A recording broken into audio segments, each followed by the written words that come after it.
Hey, my name is David Ransbottom. I farm with my father, my brother, and then my oldest son actually has come on with us. We've been farming since, well, Dad started in '71 approximately. So we farm approximately 3,500 acres. We all conservation, no-till, cover crops on all the acres, or try to. We grow soybeans, corn, and some wheat. We started no-tilling soybeans in the early '90s and did that for several years. And then my dad was the one's like, I really think we need to try no-tilling corn. It's like, well, we can try it. And so we started the no-till corn, and from then on we've just continued no-tilling corn and soybeans since then. And then probably 2007 is when we started using cover crops.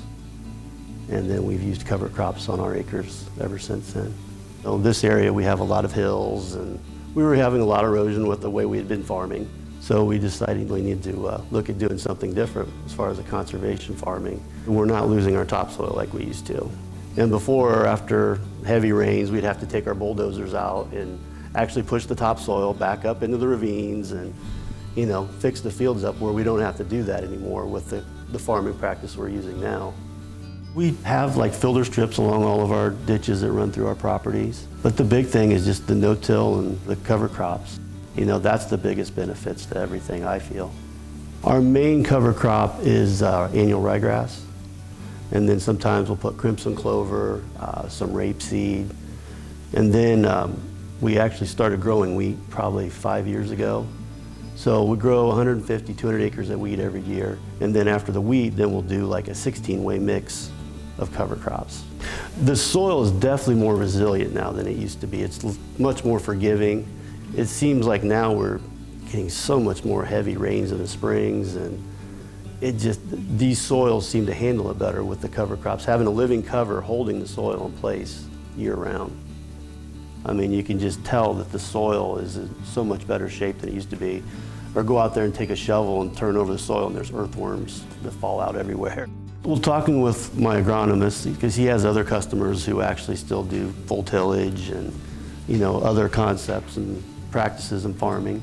And he is, you know, saying that compared to his other customers, we're using approximately 10 units less of nitrogen per acre to grow our corn. And there is, you know, we are using some less nutrients than his other customers are.